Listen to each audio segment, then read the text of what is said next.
الصلاة والسلام على سید المرسلین اما بعد فاعوذ باللہ من الشیطان الرجیم بسم اللہ الرحمن الرحیم درود پاک پڑھ لے اللہم صلی علی سیدنا و مولانا مبارک وسلم صلاۃ و سلام علیک یا سیدی یا رسول اللہ۔ وضو کے ہم نے فرائض سماعت کیے۔ وضو کا پہلا فرض کلی کرنا، دوسرا فرض ناک میں پانی چڑھانا، اور تیسرا فرض تمام ظاہری بدن پر پانی بہانا۔ اب جو وضو کا غسل کے جو ہے وہ 3 فرائض ہیں، ابھی ہم نے سماعت کیے تھے پچھلے نشست میں۔ اب جو ہے وہ غسل کا جو سنت طریقہ ہے اور اس کے اندر مستحبات وغیرہ بھی ہوں گے، تو ہم انشاءاللہ وہ سماعت کرتے ہیں۔ اور یہ بات ذہن میں رہے کہ غسل کے 3 فرض ہیں، اس کے علاوہ جو مزید چیزیں وہ سنت اور استحباب کے اندر جو ہے وہ آ جاتی ہیں۔ اب ہم غسل کا جو سنت طریقہ ہے انشاءاللہ وہ جو وہ سماعت کرتے ہیں، اس میں استحباب وغیرہ بھی شامل ہو سکتے ہیں۔ غسل کی سب سے پہلے کیا کرنی ہے؟ نیت کرنی ہے کہ میں پاکی حاصل کرنے کے لیے غسل کرتا ہوں۔ اس کے بعد دونوں ہاتھوں کو گھٹوں تک دھونا ہے، گھٹے اسے کہتے ہیں، تو دونوں ہاتھوں کو گھٹوں تک جو ہے وہ دھونا ہے 3 مرتبہ۔ پھر استنجے کی جگہ کو دھونا ہے، وہاں نجاست ہو یا نہ ہو۔ پھر جہاں پر نجاست لگی اس جگہ کو جو ہے وہ دھونا ہے، نجاست کو دور کرنا ہے۔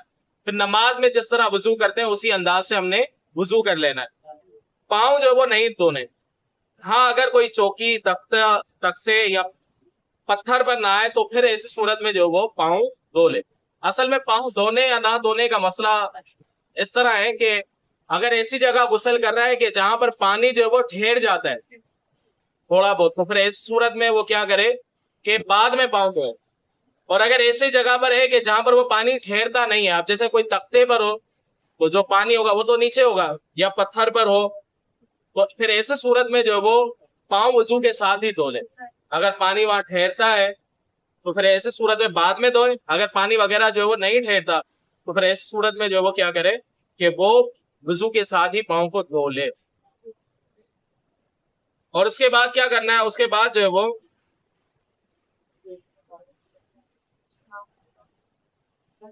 بدن پر تیل کی طرح پانی چپٹ لیں، خصوصاً سردیوں میں۔ پھر 3 مرتبہ جو وہ دائیں منڈے پر، یعنی یہ الٹے ویڈیو میں جو اس طرح ہوگا تو الٹے کندھے پر پانی بہانا ہے، پھر جو وہ سیدھے کندھے پر، اور پھر اس کے بعد جو ہے وہ سر پر جو پانی بہانا ہے۔ یہ 3 مرتبہ جو اس طرح پانی ہم نے بہانا ہے تمام بدن پر 3 بار۔ پھر غسل کی جگہ سے الگ ہو جائے، اگر وضو کرنے میں پاؤں نہ دھوئے تھے تو اب دھو لے۔ نہانے میں قبلہ رخ بھی نہیں ہونا اور نہ ہی جو پیٹ کرنی ہے۔ تمام بدن پر ہاتھ پھیرے اور ملے، اور ایسی جگہ نہائے کہ کوئی نہ دیکھے۔ اور اگر یہ نہ ہو سکے تو ناف سے گھٹنے تک کے اعضاء کا ستر تو ضروری ہے کہ کسی قسم کا کلام نہ کرے اور نہ کوئی دعا پڑھے، اور بعد نہانے کے رومال وغیرہ سے بدن کو پونچھ ڈالنے میں کوئی حرج جو وہ نہیں ہے۔ تو ان چیزوں کا جو ہم نے خیال رکھنا ہے۔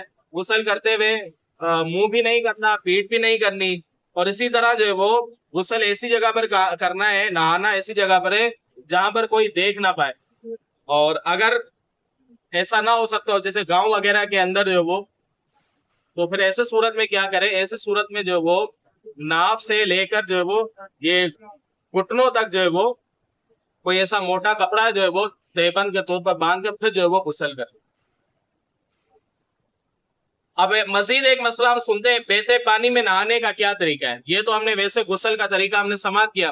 اب پانی بہتا ہوا، بہتے پانی سے مراد کیا ہوتا ہے؟ بہتے پانی سے مراد یہ جیسے دریا، نہر میں اگر کوئی نہاتا ہے تو پھر ایسی صورت میں فرمایا کہ تھوڑی دیر اس میں رکنے سے 3 بار دھونے کی سنت جو ہے وہ ادا ہو جائے گی۔ سنت اور آداب جو بھی ہیں، اگر ہم مطلب یہ ہے کہ وہ جو پانی ہے اس کے اندر تھوڑی دیر بھی ٹھہر جائیں گے تو پھر ایسی صورت میں کیا ہوگا؟ یہ ساری جو وہ سنتیں وغیرہ ہو جائیں گی۔ اس کی بھی ضرورت نہیں کہ اعضاء کو 3 بار حرکت دے۔ اور تالاب وغیرہ ٹھہرے پانی میں دیکھیں، ایک ہوتا ہے جاری پانی، بہتا ہوا پانی، ایک ہوتا ہے ٹھہرا ہوا پانی۔ ٹھہرے ہوئے پانی کا حکم یہ ہے کہ اعضاء کو 3 بار حرکت دینے یا جگہ بدلنے سے تسلیس یعنی سنت جو ادا ہو جاتی ہے۔ اب ہمارے یہاں جو وہ فوارے وغیرہ سے نہاتے ہیں تو اس میں بھی یہی ہے کہ بارش کا پانی ہو، یہاں جو ہے وہ فوارہ ہو، تو یہ بہتے پانی کے حکم ہے۔ ہم صرف وہاں پر کھڑے ہوں گے نا کھڑے ہوں گے اور جہاں پانی تو پہنچانا پڑے گا, جہاں جہاں تک نہیں پہنچا وہاں پہنچانا پڑے گا, لیکن یہ کہ جو 3 مرتبہ کی سنت ہے وہ ہم کھڑے رہنے سے ہماری جو سنت وہ ادا ہو جائے گی, کیونکہ وہ فوارہ وغیرہ یا بارش وغیرہ ہو رہی ہے, یہ بہتا ہوا پانی. اگر پانی ٹھہرا ہوا ہو تو پھر ایسی صورت میں حرکت دینی ہے, تو پھر اس سے جو ہے وہ کیا ہو جائے گی, وہ جو تسلیس والی سنت ہے 3 دفعہ دھونے والی سنت ہے وہ ادا ہو جائے گی. اب سوال یہ ہے کیا غسل اور وضو کے لیے پانی کی مقدار معین ہے؟ جواب یہ ہے کہ غسل کے لیے یا وضو میں پانی کی ایک معین مقدار نہیں ہے. جس طرح عوام میں مشہور ہے میز باطل ہے, ایک لمبا چوڑا دوسرا جو ہے پتلا ہے, ایک کے تمام اعضاء پر بال ہے اور دوسرے کا بدن صاف ہے, ایک گھنی داڑھی والا ہے تو دوسرا بہریش ہے, ایک کے سر پر بڑے بڑے بال ہے دوسرے کا سر منڈا ہوا ہے. ولا حاصل کیا سب کے لیے ایک مقدار کیسے ممکن ہو سکتی ہے؟ تو سب کے لیے ایک مقدار جو وہ نہیں ہے. حسب ضرورت جو ہے وہ غسل کے اندر پانی استعمال کر سکتا ہے, اور اسی طرح وضو کے اندر بھی حسب ضرورت استعمال کر سکتا ہے. اس میں اسراف کا جو خیال رکھنا ہے کہ اسراف جو ہے وہ پانی کے اندر نہ ہو.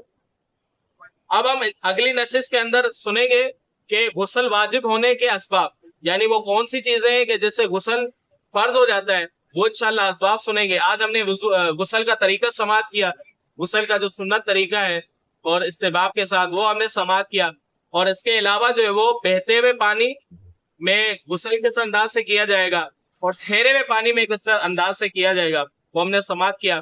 اللہ رب العزت ہم سب کے علم میں اضافہ عطا فرمائے اور علم سیکھ کر اس پر عمل کرنے کی توفیق عطا فرمائے. آمین.